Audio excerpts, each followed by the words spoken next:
अब आप मौज में। बड़ी बात ये है,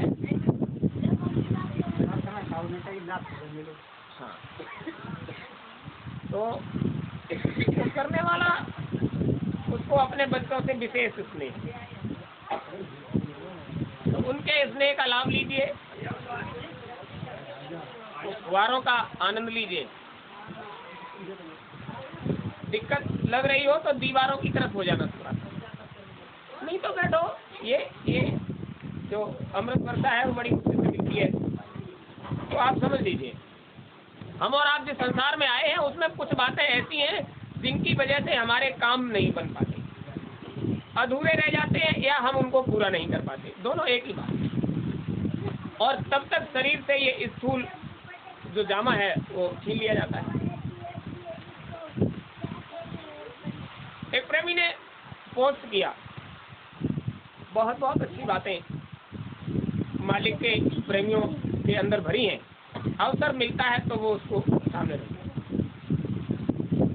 गुरु महाराज की मौज हुई, उन्होंने कहा बच्चा जब तक भक्ति सहजो जैसी नहीं होगी तब तक इस सहज योग में सफलता मिलने वाली, भक्ति आपकी सहजोबाई जैसी होगी तब इस सहज योग में सफलता मिलेगी, नहीं तो एक ढोंग होता है। तो प्रेमियों ने इच्छा जाहिर की, सहजो की एक ऐसी भक्ति थी, सहजो क्या करती थी, क्या होती है सखी, कौन थी सहजो? तो उन्होंने कहा राजस्थान की एक बेचारी बहुत दीन गरीब परिवार की एक महिला थी, गुरुभक्त, सुन लीजिए, गुरुभक्त हो गई थी और उसकी गुरुभक्ति इतने चरम पर पहुंची, मालिक की दया ऐसी उतरी कि उसने अपने गुरु के अंदर समस्त संसार के हर कण को पाया, और जिसकी नजर में मालिक इस तरह से आ गए हो, उनकी मौज हो गई हो। एक रोज आपको बताया था कि कबीर साहब ने एक लोटा जल जब किसी को दिया तो उसने कहा जुलाए के हाथ का जल ये तो दूषित है। तो कबीर साहब ने कहा जब जुलाई के हाथ का जल दूषित हो सकता है तो वो जल तुम्हें कैसे पवित्र कर सकता है जिसने जुलाई के हाथ को पवित्र नहीं कर पाया। उन्होंने कहा देखो तो झांक कर, ये जल ठीक तो है। जब लोटे के अंदर झांक कर देखा तो समस्त ब्रह्मांड का दर्शन कराया, ये जुलाए का हाथ नहीं है, ये जुलाया वो जुलाहा है जिसका बना हुआ ताना बाना पूरे संसार की रचना किए बैठा है, उसी के ताने बाने से संसार बना है। ये वो जुलाहा है जो लोटे में ब्रह्मांड दिखा सकता है। यही चीज गुरु के अंदर सहजों ने जब पाई तो संसार की सब चीजों को बुला दिया। तो गुरु महाराज कह रहे थे सहजों जैसी भक्ति अंदर में उतरेगी तो सहज योग में सफलता। योग तो ये बहुत सहज है, लेकिन सहजों जैसी भक्ति होगी तब सफल है। तो प्रेमी ने पूछ लिया तो सहजों ने क्या किया हुजूर? बिल्कुल बताएंगे। उन्होंने कहा सहजों ने अपने गुरु के अंदर संसार की समस्त शक्तियों को उजागर होते देख लिया। देख लिया मतलब श्रद्धा से, विश्वास से, प्रेम से, जो कुछ हो मालिक तुम ही हो, मेरो तुम में नाथ ना। जब ये बात सहजों के अंदर उतर गई तो उस चर्चा का विषय बन गई, और जैसे अनसुईया की चर्चा तीनों लोकों में होने लगी, ऐसे ही सहजों की भी चर्चा उधर होने लगी। अरे भाई, उसने अपने गुरु को अंतर में सब कुछ पा लिया, भगवान से नहीं रहा गया। अब हमारी चर्चा ही नहीं करता, जो कोई आता है सहजों की और उसके गुरु की चर्चा करता है। और ये तो नीचे के पद वाले जो हैं वो उनके तो बड़ा खराब लगता है कि उनकी प्रशंसा न हो के किसी और की हो जाए। गुरु कौन है बताइए। तो राजस्थान में रविदास जी का आना जाना बहुत था, उधर का पूरा पसारा रविदास जी के हाथ। मामला ये हो गया कि वो तो अपना गुरु भक्त थी तो उसमें लगी रही, और रोज वही गुरु महाराज के कहे हुए वचनों का पालन करना, वही सब करना। और भगवान ने विचार किया, कहते तो सब लोग ऐसे ही हैं, लेकिन एक बार जाकर देखा जाए कि वास्तविक मामला क्या है, जाकर देखूं तो क्या है। और जब वो वहां गए तो सहज दरवाजे पर बैठे, बहुत प्रसन्न हुए, ढूंढना नहीं पड़ा, घर पर ही मिल गई। खुश होकर कहा आपका नाम सहजो भाई है? हाँ तो आपने हमें पहचाना नहीं? हाथ जोड़कर कहा आपको नहीं पहचानेंगे फिर किसको पहचानेंगे? अब भगवान हो। हाँ, बहुत अच्छी बात, आपने दर्शन दिया, बड़ी अच्छी बात है, आपने दर्शन दिया। और आंख बंद करके अपने गुरु महाराज को स्मरण किया। उन्होंने कहा वो सामने नहीं है, उसका स्मरण कर रही है, और मैं सामने हूँ, उससे ये नहीं कह रही आओ भगवान, बैठो भगवान, अंदर चलो भगवान, पानी पियो भगवान। भगवान का दर्शन किया, गुरु महाराज का स्मरण किया। उन्होंने कहा सहजो अंदर नहीं ले चलोगे? सहजो ने कहा हुजूर एक बड़ी समस्या है। क्या बात है? अंदर घर में कुछ व्यवस्था तो है नहीं, तो जैसे अंदर वैसे बाहर। अरे अंदर कोई व्यवस्था नहीं है, तो जैसे अंदर है वैसे बाहर है, एक ही बात है। सहजो के पास कोई व्यवस्था नहीं है। तो उन्होंने कहा क्या बैठने की भी व्यवस्था नहीं है? बोले नहीं, बैठने की तो व्यवस्था है, लेकिन सबसे बड़ी मजबूरी ये है कि सहजों के पास एक ही आसन है, वो भी गुरु महाराज का, और गुरु महाराज के आसन पर हम तुम्हें बिठा नहीं सकते। आसन हमारे गुरु महाराज का है, उस पर हम नहीं बिठा सकते। शर्त ये है कि आप हमारे साथ जमीन पर बैठो तो अंदर चलो। मेरे गुरु महाराज का आसन है, हम उस पर किसी को बिठा। सहजो देखो, मैंने तुम पर दया कर दी, मैंने तुम्हें दर्शन दिया, और तुम कह रही हो गुरु महाराज का आसन है। वो केवल गुरु महाराज का है, वो किसी दूसरे का नहीं हो सकता। आप हमारे साथ भूमि पर अगर आसन लगाओ तो अंदर चले। तो क्या हमारे दर्शन से तुम प्रसन्न नहीं हुई?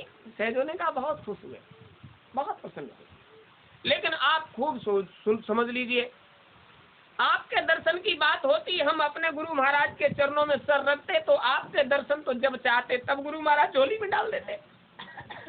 आप हमारे गुरु महाराज की हमारी मौज मर्जी से नहीं आए, आप दर्शन देने अपनी मौज मर्जी से आए हो, क्योंकि आपसे हमारे मालिक की प्रशंसा सुनी नहीं गई। अरे वो गुरु पर ऐसे कुर्बान, हम बहुत प्रसन्न हैं और आपसे कहते हैं, क्योंकि दरवाजे पर आए का स्वागत करना चाहिए, आओ अंदर चलते हैं। बस समस्या एक ही है कि जो आसन अंदर रखा हुआ है, हम उस पर आपको नहीं बिठा सकते। हम बैठे वहां, आप बैठना। चलो भैया अंदर ले चलो। अंदर जब पहुंचे तो वास्तव में एक ऊंचे स्थान पर एक आसन पड़ा हुआ था, जिस पर फूल रखे है। जो यही आसन है तुम्हारे गुरु महाराज का। तो हमें कहाँ बैठाओगे? यहाँ नीचे, जहाँ हम बैठेंगे वहाँ। हम आपको उस आसन के बराबर में भी नहीं बिठा सकते। आप यहाँ बैठो हमारे साथ, यहाँ नीचे गुरु महाराज के चरणों में बैठो। गुरु महाराज ये दृश्य देख रहे थे। आज तो भगवान चक्कर में पड़ गए और सहजों के पास पहुंच गए। आज नचा रही है वो, यहाँ बैठो वहाँ बैठो, ऐसे बैठो वैसे बैठो, और वो जैसे कह रही है वो वैसे ही कर रहे हैं, बेचारे मजबूर है। तो उसने सीधे से कहा जो कुछ रूखा सूखा है यहाँ बैठो हमारे साथ, हम खिलाएं वो खाओ, हम बिठाएं वहाँ बैठो। तो उन्होंने कहा तुम जो खिलाओगी वो खाएंगे, जो पिलाओगी वो पिएंगे, जहाँ बिठाओगी वहाँ बैठेंगे। बोले बैठेंगे नहीं, बैठना पड़ेगा। आज सहजों के दरबार में आ गए। हाँ हुजूर, करना पड़ेगा। खूब अच्छे से सेवा स्वागत किया जैसे होता है। उसके बाद जब आश्वस्त हो गए तो उन्होंने कहा सहजो एक बड़ी मजबूरी है हमारी, हम जिसके सामने पहुंच जाते हैं, हम जिस पर प्रसन्न हो जाते हैं, उसको कुछ मांगना पड़ता है। तुम हमसे कुछ मांग ले। सहजो ने कहा तुम हमें दे ही क्या सकते हो? क्यों? हम कुछ नहीं दे सकते? अरे तुम कुछ नहीं दे सकते, तुम तो संसार में गुरु की कृपा का एक दान हो। गुरु जब चाहे तब अपने भक्त की झोली में तुम्हें दर्शन के लिए डाल सकता है। तो तुम तो दान का सौदा हो, और जो दान का सौदा पहले से ही है वो हमें क्या दे सकता है? तुम तो दान का सौदा हो, तो तुम हमें क्या दे सकते हो? बोले नहीं, ऐसे नहीं, आपको कुछ न कुछ देना पड़ेगा। बोले देखो मैं तो अपने गुरु की सेवादार, मैं थोड़ा बहुत सेवा का अधिकार तो तुम्हें दे सकती हूँ, मेरे अधिकार में से थोड़ा बहुत तुम ले लो, लेकिन न मेरे पास देने को कुछ है और न तुमसे लेने को कुछ चाहिए। हमें कोई जिज्ञासा भी नहीं कि आप हमें कुछ दे दो। अगर आप लेना चाहते हो, अगर आप देना चाहते हो, तो दोनों का व्यवहार सकुशल निभ जाएगा। आप थोड़ा सा अवसर ले लीजिए और उस अवसर में जो कुछ हमको देना चाहते हो वो दे दीजिए। तो सेवा का ही अधिकार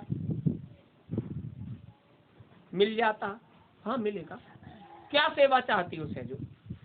देना चाहते हो तो थोड़ा सा सेवा दे दो, और वो भी थोड़ा सा ही दे दो, क्योंकि हम अपने गुरु की सेवा करने के लिए पर्याप्त है, हम खुद कर लेते हैं। लेकिन जब दरबार में आ गए हो, मांग रहे हो, तो कह रहे हो, तो आप अगर देना चाहते हो तो सेवा दे दो, थोड़ी सी सेवा दे दो। लीजिए, आप लोगों के सामने ये वाकया होता तो क्या कहते? संसार मांगते, संसार मांगते। सहजों ने कहा आज प्रसन्न होकर हम आपको थोड़ी सी सेवा देने के लिए कह रहे हैं, यहाँ आए हो तो थोड़ी सी सेवा दे दो, देना ही चाहते हो तो। बोले कहाँ देना है, किसको देना है? तब तक दरवाजे की कुंडी खटकी। अरे क्या हम अंदर आ सकते हैं? अरे सहजैया अंदर है या नहीं है? तो वो तो बेचारे बैठे रह गए। सहजो भागी और भागकर आंगन में नाची और नाचकर फिर भागी। तो भगवान ये दृश्य देख रहे थे, क्या हो गया सहजो? सहजो ने कहा भाग खुल गए, वो अवसर जो हमें चाहिए था वो मिल गया। जैसे ही उठकर खड़े हुए देखा, एक वृद्ध पुरुष, सफेद परिधान और सफेद दाढ़ी, और सहजो घूमी और पैरों पर गिरी और पैरों से लिपट गई।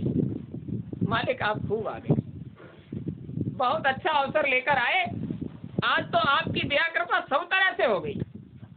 उन्होंने पूछा ये कौन है?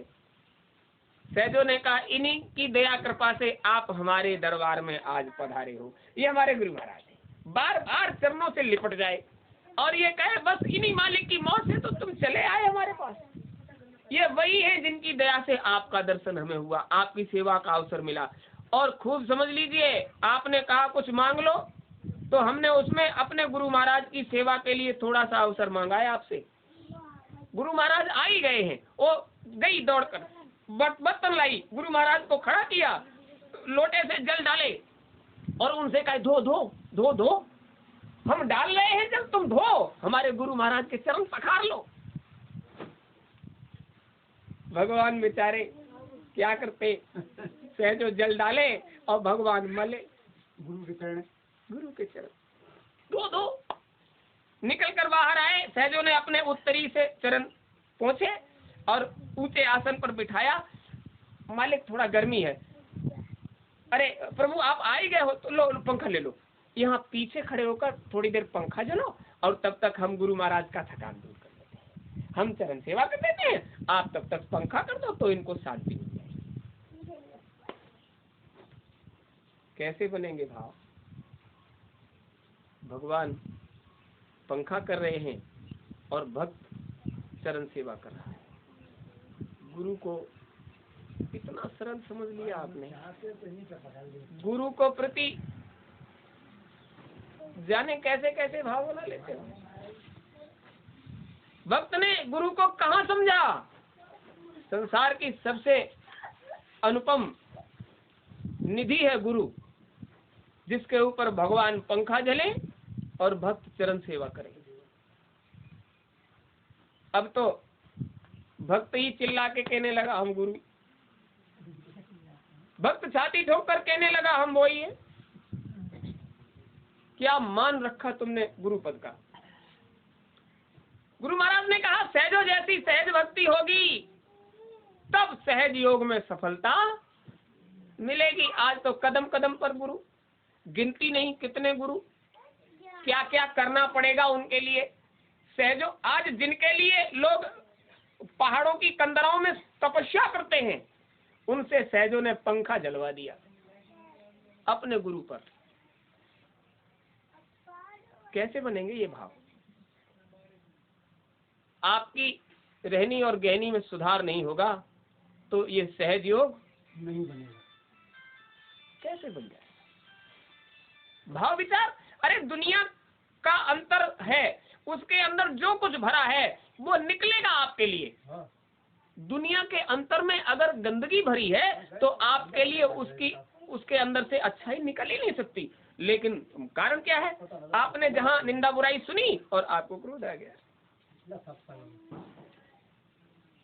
क्यों भैया? जिसके अंदर जो चीज भरी है वो बाहर निकल रही है, तो उसको निकलने का अवसर दीजिए। यही बहाना है कि तुम्हारे बहाने बाहर निकल जाए। इसमें भी तुम उपकार कर रहे हो कि कम से कम उसके अंदर की गंदगी को तो बाहर निकाल रहे हो।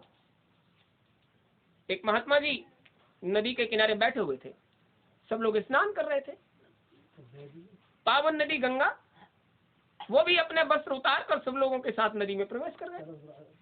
सब स्नान करते हैं तो हम भी कर लें।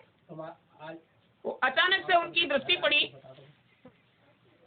उस नदी के अंदर एक लकड़ी बह रही थी जिसके ऊपर एक बिच्छू बैठा हुआ था और